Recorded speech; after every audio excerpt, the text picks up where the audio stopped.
Bien, señores, estamos de vuelta con Matinal Ulises Jiménez y quien les habla, Percio Maldonado, para conversar con el doctor Cándido Simón Polanco, abogado, y quien tiene varios casos interesantes en el mundo judicial para conversar con usted.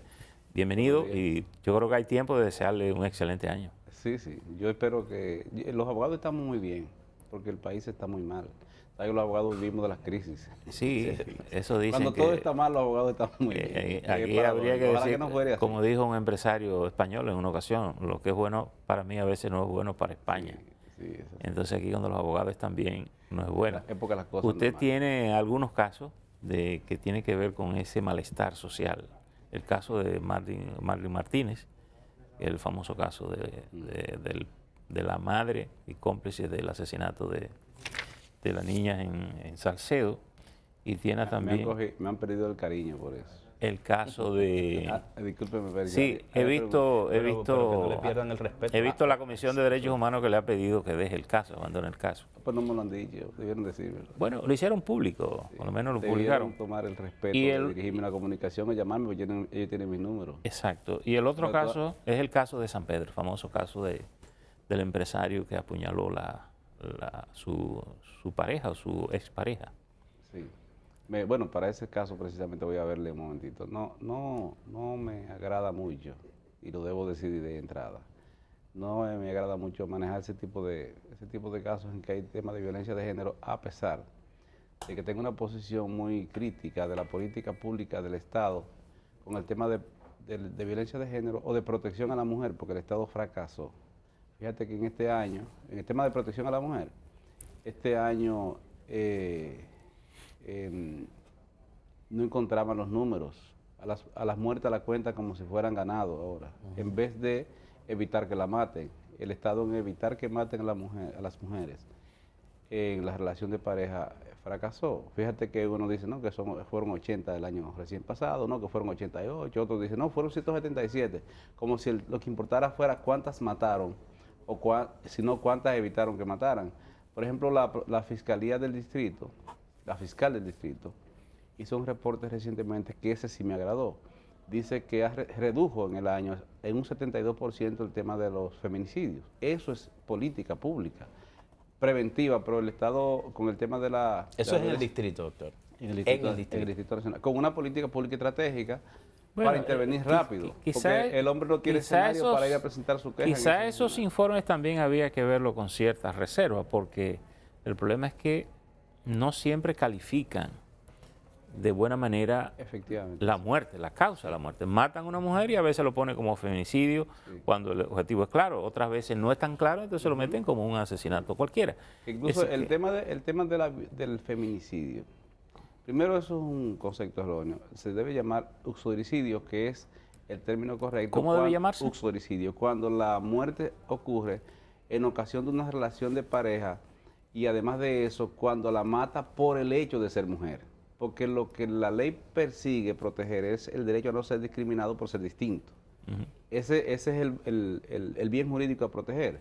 Y el derecho a la vida, pero bueno, ya es un concepto periodísticamente acuñado casi a nivel del mundo y no hay manera. Usted plantea de entrada... Pero discúlpeme, Percio, el hecho de que un hombre mate a una mujer no significa necesariamente que sea uxoricidio o feminicidio. Bueno, porque si en una riña de un hombre y una mujer que no se conocen, resulta la mujer muerta. Claro. Por ejemplo, en ese caso de ese personaje que yo no sé cómo ustedes mencionan a Sabina junto con Bad Bunny. Sabina, discúlpeme.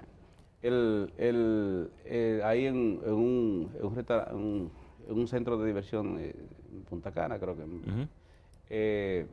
si ahí hubiese resultado muerta una mujer por un hombre, eso no es necesariamente feminicidio. No, porque debe haber una relación de pareja, claro, primariamente, y además de eso, una vocación de discriminación. No, feminicidio implica una relación o existente o que ha existido y que no se resiste a una de las partes hacerlo. Sí. Pero usted plantea una cosa interesante que tiene que ver con la ética del abogado, es decir, el rol del abogado.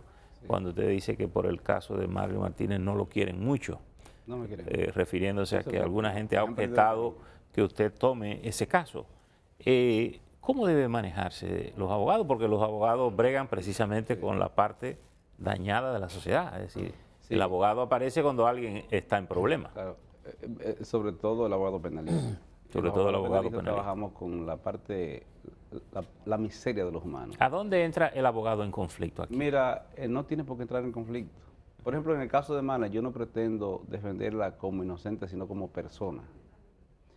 Que se encargue el fiscal de probar su culpa y el juez de decidir si es culpable o es inocente. A los abogados no nos buscan para que juzguemos a nuestros representados, sino para que los defendamos. Pero usted además no tiene como abogado que involucrarse en el tema, en su actividad criminal. No es el caso de Mara necesariamente, no quiero aludirle a ella. Pero cuando usted defiende a una persona en conflicto con la ley penal, usted no tiene por qué hacerse cómplice o copartícipe de su actividad criminal. Por ejemplo, en el caso Quirinito, ahí habrá problema. ¿Por qué? Porque el abogado que dirigió ese operativo, y la Procuraduría General de la República lo sabe, se involucró en el proyecto. Sí, se involucró. Ojalá que le salga bien, asunto suyo, pero ya en un tema con esa no me estoy refiriendo, perdón, quiero hacer señalamiento antes de un paréntesis breve. No me estoy refiriendo a Israel Rosario de San Francisco de Macorís, que fue quien lo asistió en una o dos audiencias. No me estoy refiriendo a él. Yo tengo el mejor valor de Israel Rosario. Además de eso, tengo el dato que no tenía conocimiento de quién se trataba. De qué se trataba, en ocasiones uno va al interior y asume a un abogado de allí porque el derecho es muy sectario, es regional.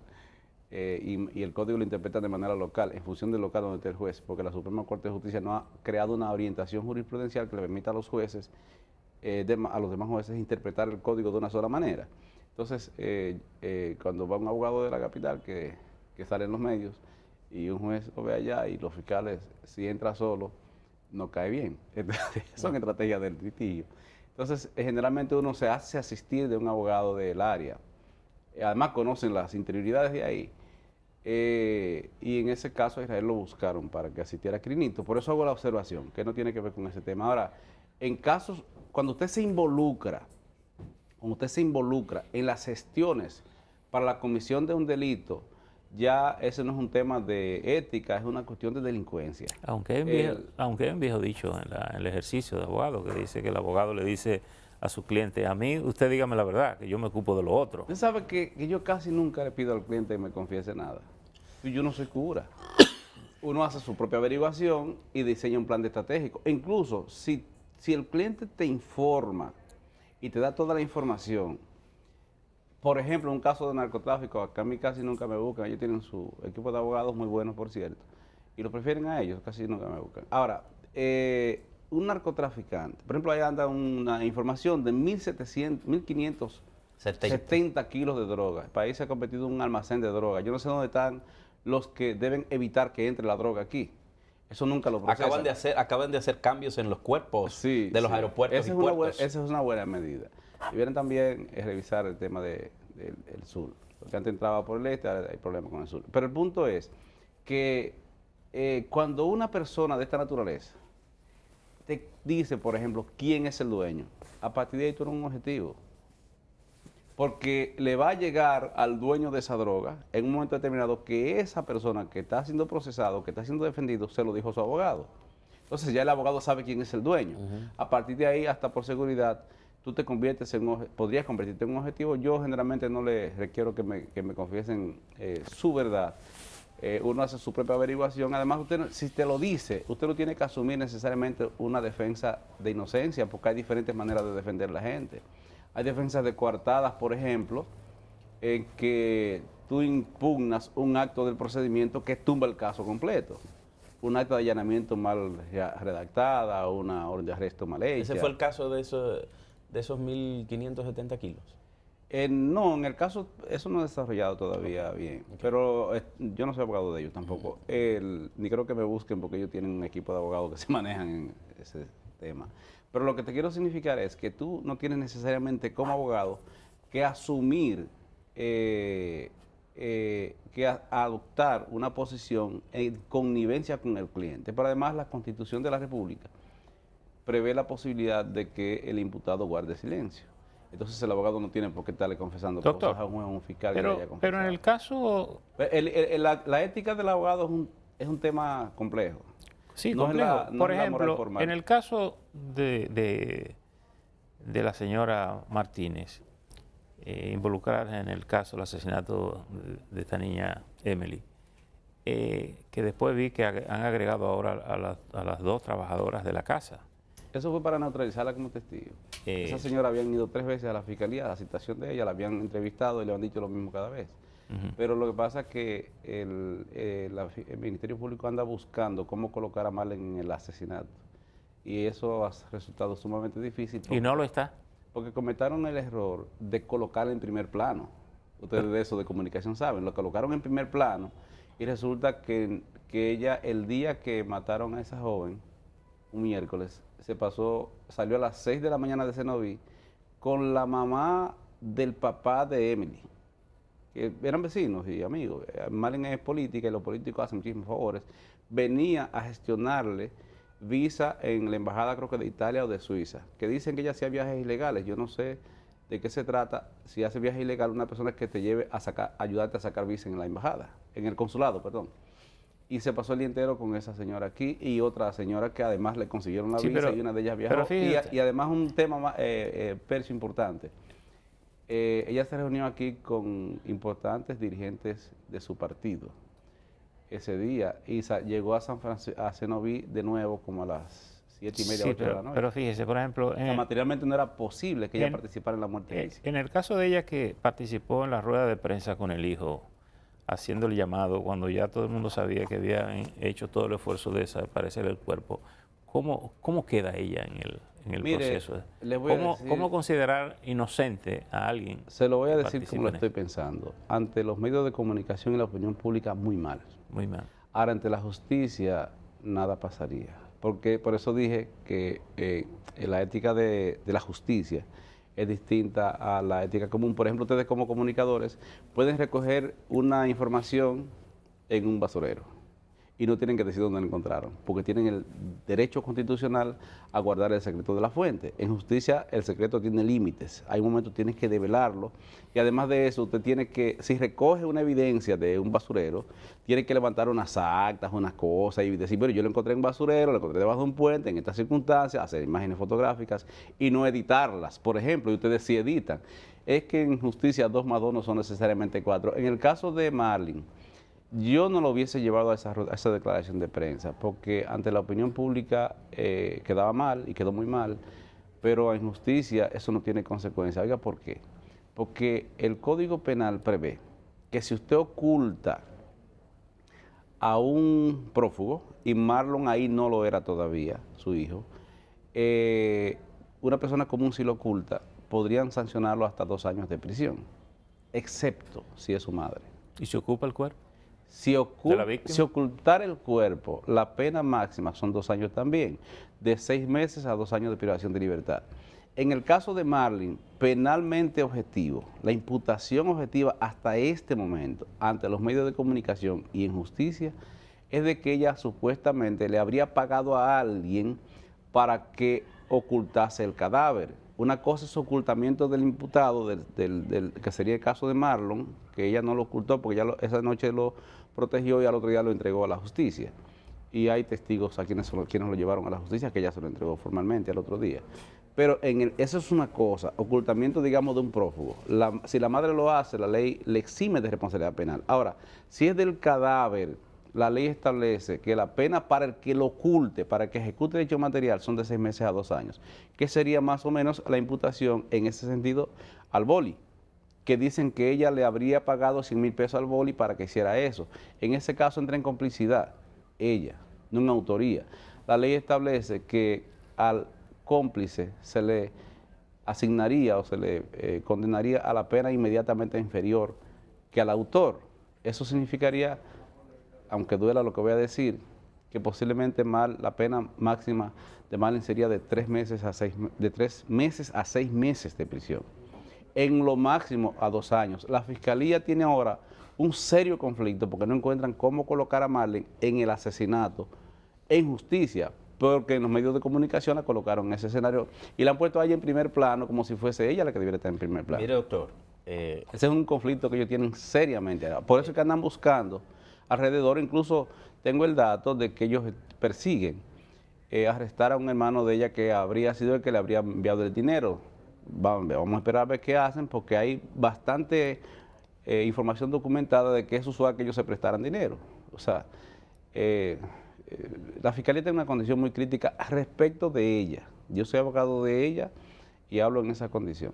Doctor, mire, se nos va el tiempo y no quisiera que dejemos o que usted pueda dar su opinión en torno a la situación que se ha dado, el debate que se ha dado del permiso otorgado a 60 y tantos reclusos en San Cristóbal por un tribunal. Este escarceo que se ha armado de si actuó bien la jueza interina, de si actuaron mal las autoridades de la Procuraduría en las cárceles, este debate incluso de poner de relieve una crisis que hay en el sistema, ¿qué opinión le merece? Eso es sencillo. El Poder Judicial colapsó en la República Dominicana. Y yo no soy pesimista. Yo soy de lo que creo que es mejor encender una luz que maldecir la oscuridad. Y siempre digo que al final del túnel usualmente hay una luz que ojalá no sea un tren en vía contraria. Pero de verdad, el sistema de justicia está en seria crisis, Y lo digo con propiedad casi socrática, que dijo de manera muy arrogante que él lo único que sabía era que no sabía nada, y lo sabía todo. El momento. Yo lo escribí varias veces, incluso varios de los medios que dirige Percio fueron publicados, advirtiendo lo que venía, y entramos en ese escenario. Esa explosión, más que una explosión, es una implosión que hacía mucho tiempo que venía sucediéndose, porque el Poder Judicial perdió el liderazgo, no tiene un líder que le defienda. Entonces la presidencia de la Suprema Corte de Justicia es reactiva. O sea, está reaccionando en función de un escándalo público. Pero en ese caso, yo pienso que lo que debió hacer el Procurador General de la República fue averiguar por qué sus empleados, los empleados de la Procuraduría General de la República, los directores de los centros penitenciarios, del sistema tradicional y del nuevo modelo penitenciario, que es un modelo ejemplo para el mundo, que no debieran estarlo desprestigiando, el nuevo modelo penitenciario. Por encima del 90% ellos han logrado, de los que salen no regresan, lo que significa que apenas entre un 10 y un 8% reinciden. Eso significa recuperar a la gente que llega a sede penitenciaria. Y eso es un excelente éxito que no deben estarlo desprestigiando. Ahora, el procurador que debió fue averiguar por qué en todos esos casos, absolutamente todos, había pasado lo siguiente. Primero, en el caso de los más notorios, que son 4 apenas, de los 62, es decir, no están computando que 58 de esos casos no tenían tales dificultades, no habían participado en la muerte de Paya, en narcotráfico, Quinito y qué sé yo cuántas cosas. 58, solo están computando apenas los 4 como si fuera lo peor. Ahora, esos 4 miembros de la Procuraduría General de la República habían dispuesto en otras ocasiones permisos, administrativamente, lo que sí es ilegal, porque esa es una función del juez de ejecución, que lo creó el Código Procesal Penal en el año 2002 y entró en vigencia en 2004. Y eso es un mecanismo de implementación, señores, de una ley desde el año 1984. La ley 224 sobre régimen penitenciario es de hace más de casi 40 años, ¿verdad? Y resulta que no se había implementado el mecanismo. Por eso la gente se sorprende cuando a Marta Heredia le dan medio tiempo. Pero eso está en aquella ley, el juez de ejecución, el código lo que hace es crear el organismo que tutele los derechos de los que están en privación de libertad, porque la Dirección General de Prisiones tradicionalmente no ejecutaba eso, que era su función. Ahora es del juez. Sin embargo, en esos casos, el procurador debió averiguar para que no cometiera esta pifia, porque va a quedar mal. Y eso afecta a todos, no a él como persona solamente, sino a todo el sistema. Debe averiguar por qué sus directores rindieron un informe favorable para que esas personas fueran puestas en permiso. Y además ya se reunió con los directores ejecutivos, con el director general del nuevo modelo penitenciario, con varios directores de los centros, con los directores de los 8 centros que corresponden a San Cristóbal, para depurar los informes. Y hay casos que ella los rechazó. Es decir, Si ella se equivocó, a ese equívoco los indujeron los directores y no había razón para equivocarse porque el informe eran correctos. Okay. Eso es un escarceo innecesario que el presidente de la Suprema Corte de Justicia y el Procurador General de la República y el presidente de la República Dominicana, que es el presidente del Consejo Nacional de la Magistratura, que es el que designa a ambos, no en la condición de presidente de la República, sino de presidente del Consejo Nacional de la Magistratura, debiera llamarlo y reunirse, hacer una gran cumbre del Poder Judicial, de los altos mandos del Poder Judicial, para que le manden un mensaje de concordia al país, porque el país no necesita ni requiere más virulencia en los discursos. Gracias por estar aquí con nosotros. Siempre con usted. usted cerramos el programa por el día de hoy. Señora, así termina la intervención del doctor Cándido Simón Polanco, abogado, lleva varios casos importantes del país, Yo constitucionalista. quiero decirle al país que no se sientan mal porque yo haya asumido la defensa de Marlin. Me honra porque la razón por la cual decidieron finalmente requerir mis servicios es precisamente porque ellos saben que yo no entro en connivencias. Bien. Es una honra para mí. Perfecto. Señores, mañana es sábado, así que el lunes nos vamos a ver de nuevo con ustedes. Pásenla bien. Hasta luego.